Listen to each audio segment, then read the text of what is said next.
Hello, and welcome to coverage of Skirmish 22 for the MSEM format. So today we're going to be watching the round 2 match between Blues and cftsoc.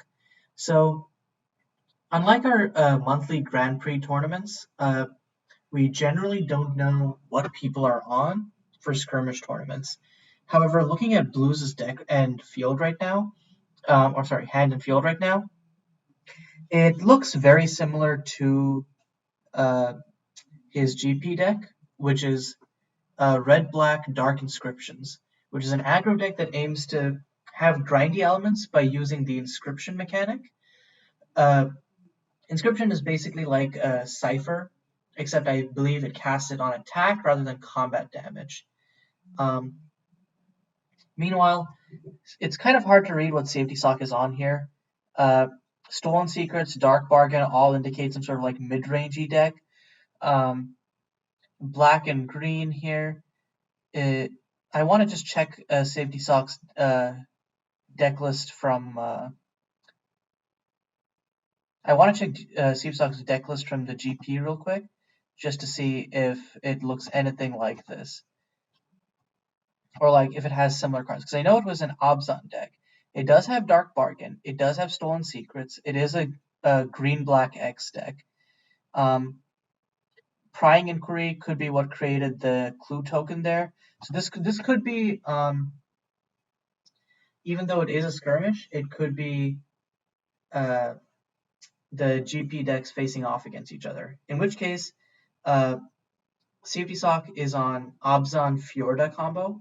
So this is essentially like a strong mid-range deck, which can then pivot into killing using a combo interaction between Fjorda and another card whose name I'm blanking on at the moment. Appeal to the Ancestors, that's the one. So essentially, with Fjorda on the field, Appeal to the Ancestors goes infinite, and then you use it to be able to tutor up your 1x copy of Merchant of False Lives, cast it, and then sack the infinite number of tokens you previously created to mill your opponent out. It's a very strong plan because you can backdoor into it from just playing a solid mid-range game plan. Meanwhile, on Blues' end, Blues has these Autumn Phase, but really none of this matters. Like as soon as cftsoc hits a creature, or not creature, as soon as cftsoc hits like a wipe or like villainy, all of these just start going away. And Autumn Fae as a creature is really bad without support. So, and Blues only has one card left in hand. Of course, cftsoc dawdling here won't like get him out of like having 11 life versus a board of 3 creatures. And if cftsoc decides to decrease that even further by sacrificing Dark Bargain, that could be an issue.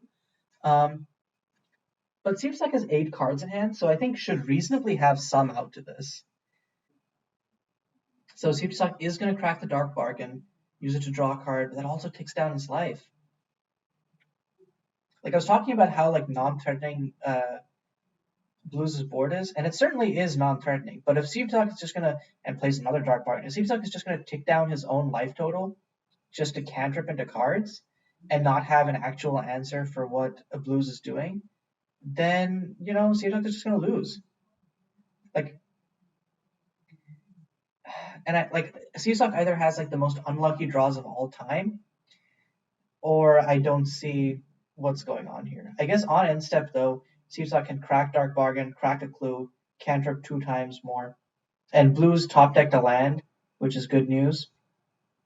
Tapping out 3 for the last card in Blues' hand, which is a Forbidden Brew. So Autumn Phase go up to 2/2s. I think this actually killed cftsoc this turn. Yeah, because cftsoc loses 3 life from Forbidden Brew. Then cftsoc, then Kill Wanderer casts Forbidden Brew targeting cftsoc. Autumn Fae gets prowess trigger, so it goes up to a 4-1, or sorry, a 4-3. No, sorry, what am I talking about? It goes up to a 2-3, but has double strike, so it deals 4 damage, and that's enough to kill cftsoc here. No, what happened there? Did cftsoc start at 12? Oh yeah, cftsoc should be dead here. Or does Autumn Fae not get even if it doesn't get extra 2 damage?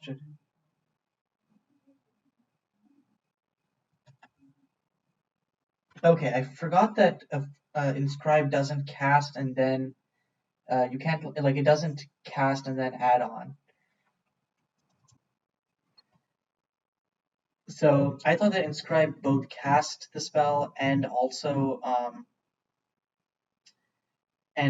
put it onto a creature, but in reality it just puts it onto a creature. So cftsoc still dies next turn, especially if he doesn't have a way to kill the Quillen Wanderer, which cftsoc would need an edict for. But no, cftsoc grabbing all of his cards, that's a concede. We're moving on to game 2. So, unique position here. Usually for skirmish games, we won't be able to talk about sideboarding because I won't know what the players are on. But since they both seem to be on their GP decks or variants of them, we can make like educated guesses. I think in this matchup, Jejin with the lifelink is pretty good. I don't know where cftsoc is getting the creatures to cast it. I guess Fjorda, but then getting Fjorda down and then having like Honorless Offering is a weird, like, it's like a weird set of circumstances. Like, you need to curve Fjorda into Honorless Offering into Jejin, and if cftsoc has that curve, it's insane. So I could see Jejin if that's in the skirmish sideboard. Blessed Spell Root as well. Guiding Light as well. Like, cftsoc's skirmish sideboard may not have been as teched out for aggro since the GP meta is way more aggro than usual. But if cftsoc has any number of these 3 cards, I think they'll definitely be coming in. Meanwhile, on Blues' side, I think Blues definitely wants Seal the Tomb to be able to put cftsoc off of like Appeal the Ancestors, because I think Appeal the Ancestors is basically like Duress and Appeal the Ancestors into Seal the Tomb takes off cftsoc's most explosive way of winning the game.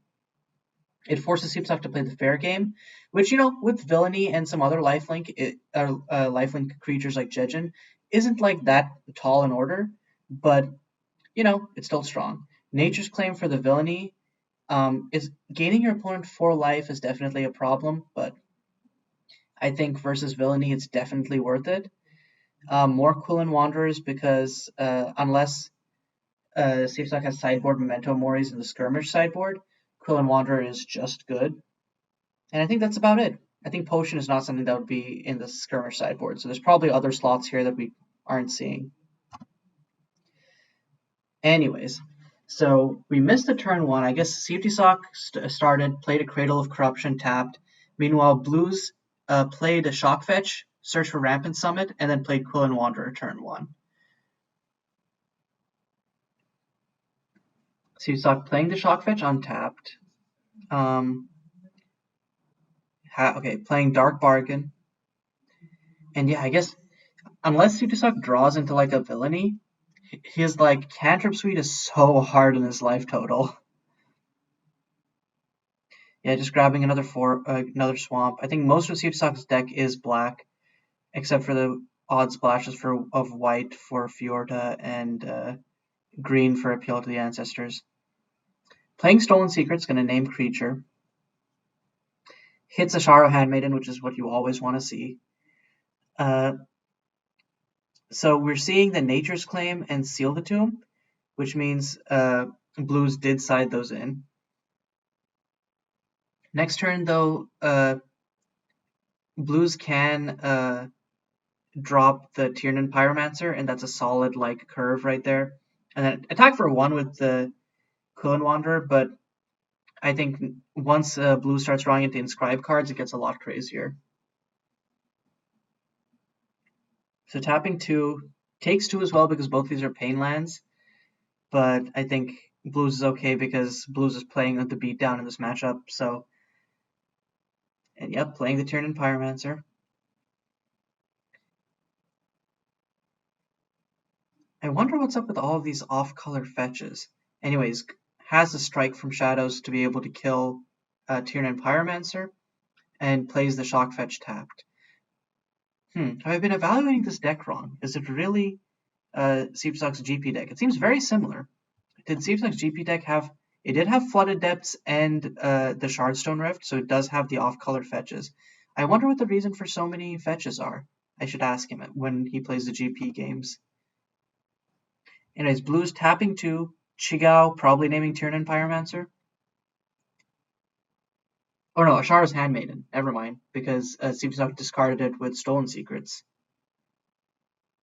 It could depend. Actually, it depends on, because the hand we saw before, Blues does not have very many inscribe cards, so it could be better just to name Tiernan Pyromancer, so that like Seal the Tomb deals damage to cftsoc, etc. No, okay, just gonna name Ashara's Handmaiden.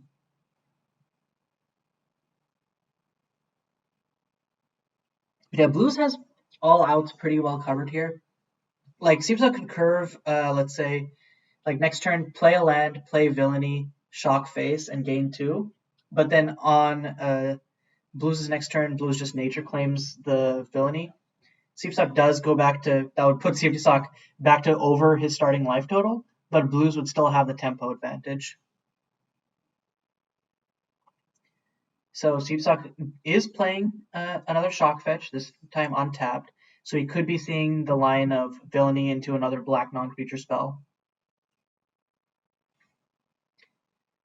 Fixing for green and white. Is cftsoc going to cast Appeal to the Ancestors this turn then? That's 3 mana. Okay, Scion of Fecundity. So probably searching for Fjorda, cast Fjorda next turn. Yep, there's Fjorda. So now Blues has to be scared about getting combo killed. I don't think... Yeah, cftsoc doesn't have the mana to be able to cast Fjorda and Appeal to the Ancestors next turn, even if he has a land drop. So definitely, Blues has like a 2-turn window here to do something. Problem is, Scion blocks Quill and Wanderer well, and trades with Ashara's Handmaiden, though really Blues doesn't care about trades with this on the field. I wonder what the other cards here look like. If Blues has the... No, Blues... I was going to say, if Blues had the Edict inscribe card, that would be very good right here. Just use it, inscribe it onto Ashara's Handmaiden, kill Scion of Fecundity, and then next turn, if cftsoc tries to drop Fjorda, Blues can just attack with Ashara's Handmaiden and Edict it. But before playing Fjorda, cftsoc is going to go even deeper in on his life total, just cantripping like crazy. And going to play a Rain's Eye. This is really good. So Rain's Eye is going to grab Handmaiden. Yeah, sounds like the right call. So Rain's Eye basically has a -2, which acts as an O-ring, and gains cftsoc life. It's another way for cftsoc to mitigate life loss. And Rain's Eye is probably like the most powerful mid-range planeswalker we have in the format right now. Which shows you like this deck's versatility. Like Scion is generally not a combo deck card. It's usually a mid-range card. Rain's Eye is definitively a mid-range card.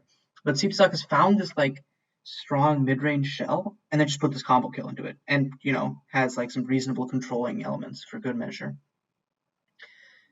But yeah, even though Rain's Eye is on 1 loyalty, unless Blues has a way to kill the Scion of Fecundity here, Quill and Wanderer won't be able to get in on to be able to kill Rain's Eye because it'll just get blocked.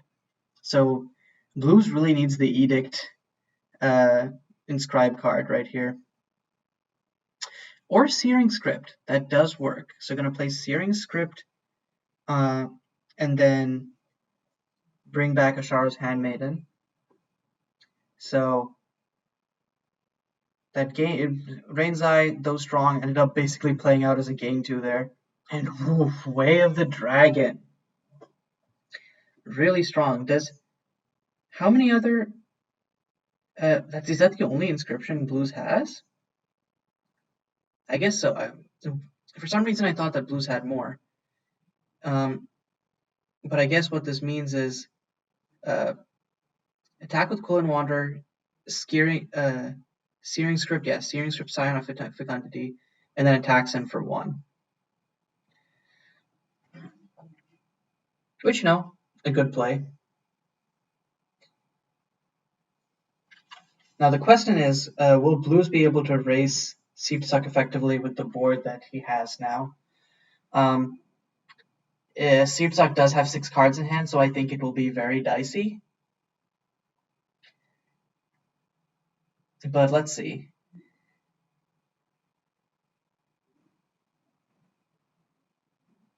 So cftsoc can be tapping out for Fjorda, and then 2 more for Merchant of False Lives. And is that Arnold's offering?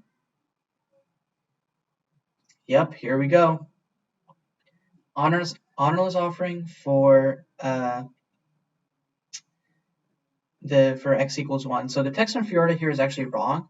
What she says is every time you cast a spell with 1 or more modes, you create a 1/1 token, and you can tap a creature rather than pay the escalated cost of a spell you control. So cftsoc just cantrips a bit, but now has a solid board. Fjorda blocks basically everything that Blues has profitably. And, having just a human to be able to chump with is no small feat either. Blues is going to play Forbidden Brew, though. Drain cftsoc for 3, inscribe it onto the Centaur.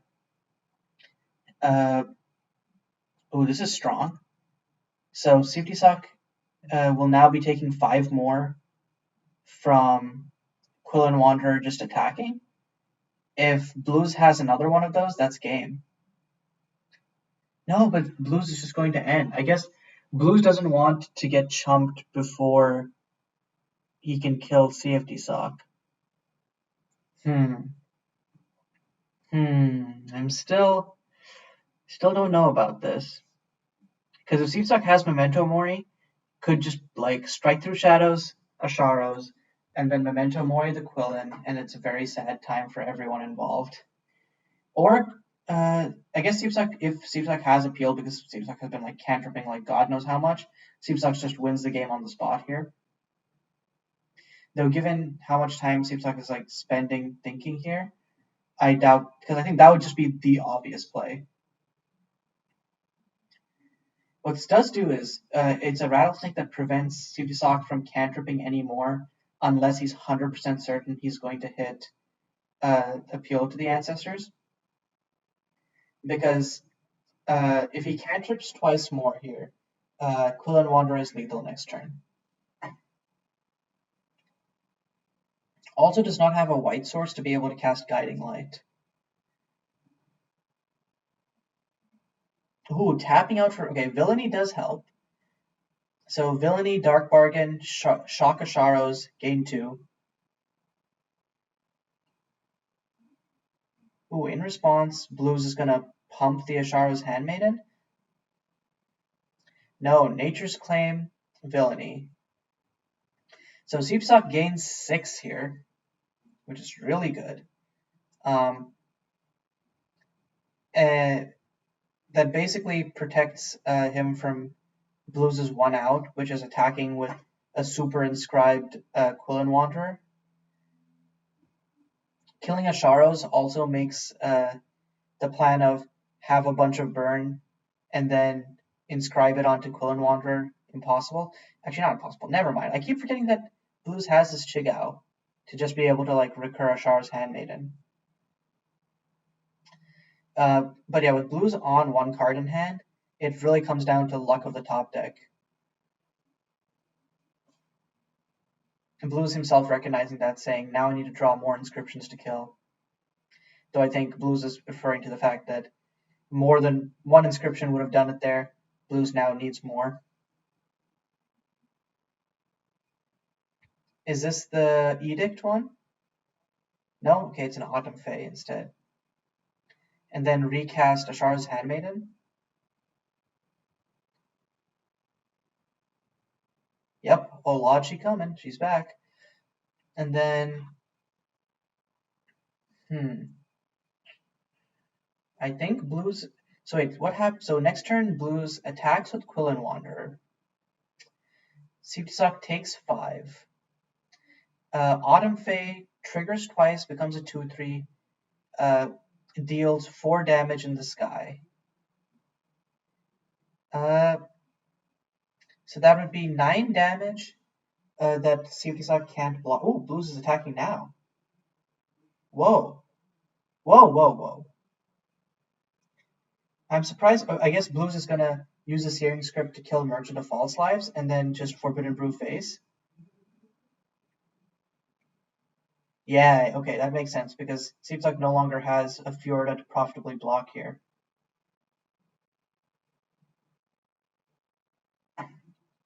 So in response, cftsoc is going to sack Merchant of False Lives to mill Blues for 2. Okay. Weird flex, but okay. Yeah, cftsoc is like, that's a bad idea. Never mind. Because it could mill, so things that could happen. It could mill Blues into another Ashara's Handmaiden.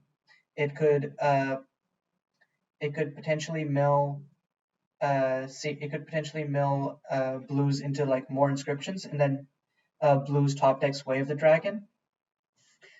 Though I don't know about that because, okay, so the thing is, I think Blue should have waited until next turn to be able to attack with Autumn Fae, because that's like a guaranteed kill, essentially. And cftsoc is going to crack both of the Dark Bargains, lose 2 life. Yeah, Blue saying that may have been an error on my part. We'll see. I do think it was, but okay. So the one good thing about that is that it puts cftsoc off the combo kill, I believe. No, it doesn't, because Appeal to the Ancestors can recur a card from grave, so it doesn't even matter. Also, this Cradle is ticking up ever so quickly, and once it hits 10, cftsoc doesn't even need Appeal to bring back Merchant. Though I don't think Merchant is the right call there. Actually, the Cradle might be why cftsoc was thinking about sacking Merchant of False Lives to be able to mill some of Blue's creatures and then recur them with Cradle. Ooh, okay, so going to tap out Kirishima of Iron Chains, targeting the Advisor, I'm assuming targets Autumn Fae. Okay, yeah, I forgot Quill and Wanderer is dead.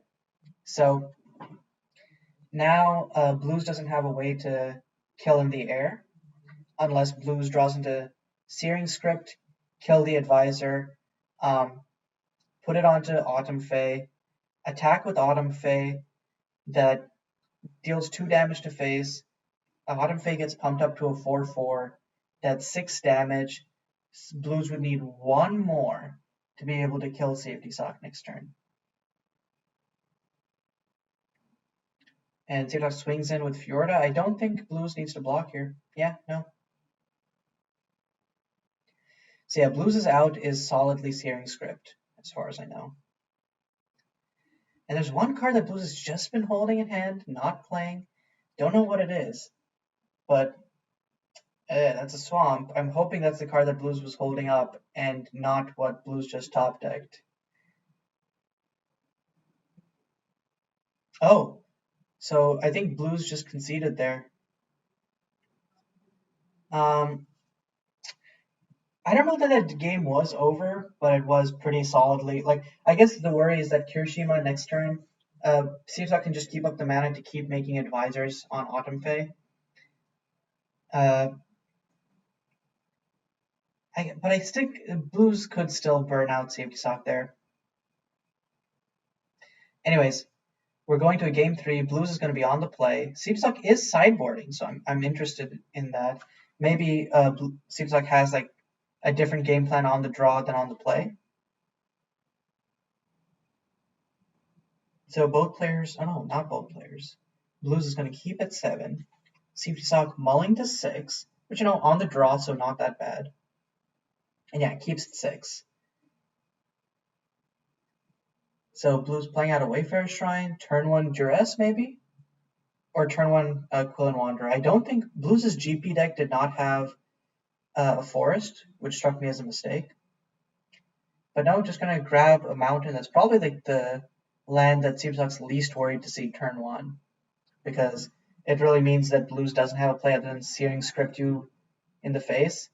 Which, like, if like Blues is using Searing Script as, you know, just a shock, you're pretty okay with that. Anyways, Blues tapping out for Tiernan Pyromancer. Meanwhile, cftsoc is going to play this shock fetch untapped, crack both of them,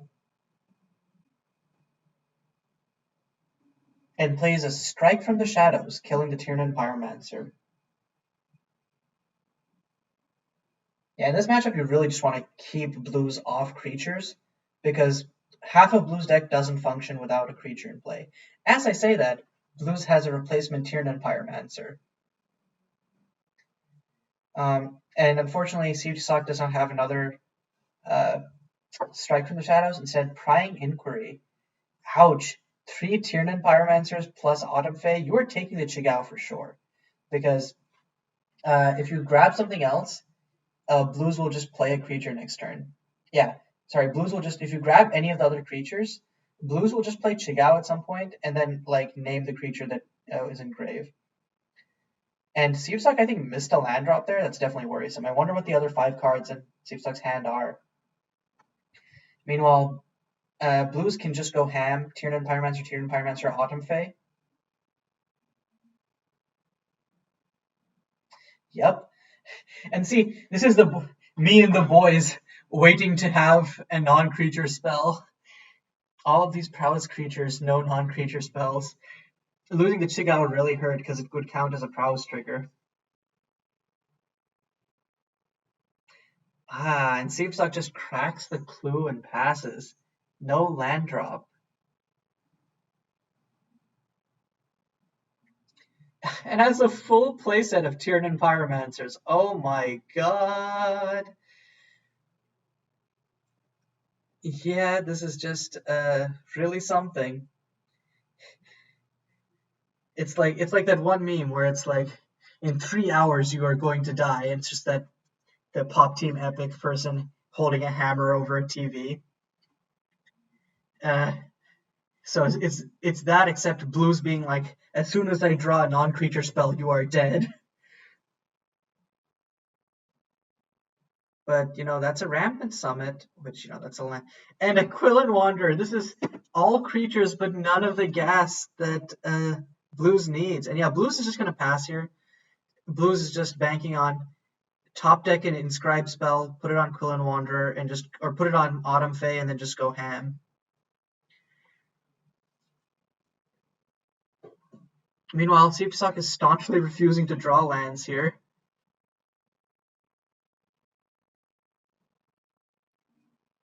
Tapping 2, Strike from the Shadows, killing Autumn Fae. Yep. cftsoc is getting some of the removal, but it's just not enough. And Blues just top decks a Shardstone Rift. This is such a weird, because Blues is getting all creatures and lands, which is the exact types of cards that Blues doesn't want. Meanwhile, cftsoc was, okay, up until that turn, drawing everything but lands. Having Villainy here is scary, though. cftsoc getting to untap next turn with it would be definitely worrisome. So if Blues top decks a Nature's Claim, that could be legit. But I think, I don't know. I think Blues needs like a Nature's Claim now to be able to kill this, because cftsoc has 6 cards in hand. I have no idea what those 6 cards could be, but if they all cost 3 or more, they're probably like another Villainy. Oh no, and Blues top decks another Shardstone Rift, and yep, called it. It's the double Villainy, and with the Villainy trigger probably killing one of the Tiernan Pyromancers. Yep.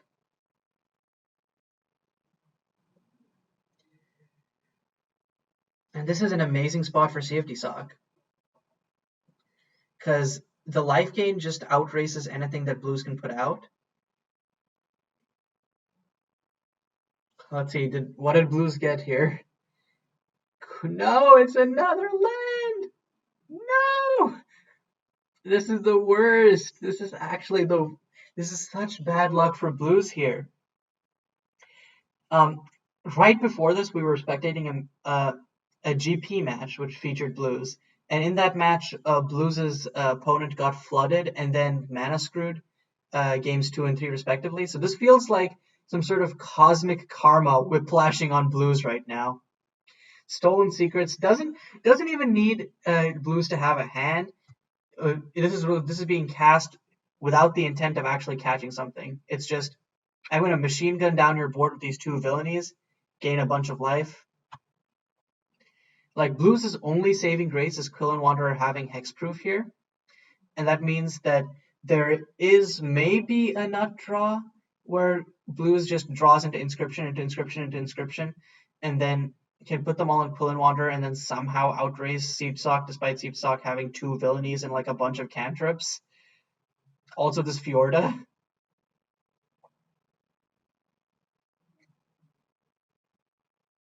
Especially with Blues being at 12 and cftsoc being at 19, and that's likely only going to go up from here. Casting 2, Merchant of False Lives, interesting. Not a black non-creature spell despite cftsoc having 7 other cards in hand. cftsoc is going to attack with Fjorda. Before it blocks, is going to animate Kuriyami Shrine, trade it with the Fjorda. Attacking with Fjorda definitely was, I think, cftsoc getting a little bit too in the tank with the villainies and missing out on the fact that, hey, Blues' lands actually do something, which, you know, you don't usually expect lands to be able to do stuff. But no, are you joking? This is such bad luck. No. Well, at least it's a fetch, so Blues can thin their deck further of lands. How many lands? They're not running that many lands, I think, because they're an aggro deck or like an aggressively oriented deck. Oh yeah, only 21 lands.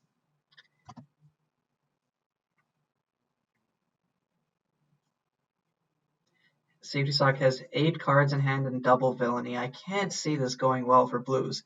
Literally, cftsoc having 3 cantrips here wins him the game. Tapping 2 means that he does not. He's going to Memento Mori, kill Quill and Wanderer, drain Blues for 4. I think Blues just concedes here. Or if Blues doesn't concede here, Blues should concede here. They're empty boarded, no creatures, at 6 life. Yeah, and Blues concedes. So cftsoc wins the skirmish game 2-1. Yeah, it's unfortunate to see Blues get so flooded there. And hopefully this isn't a precursor to what we see in the GP, because so far both of these players are, I believe, up 1 game. So they could meet in the upper bracket. Anyways, for now, this is Caillou signing off.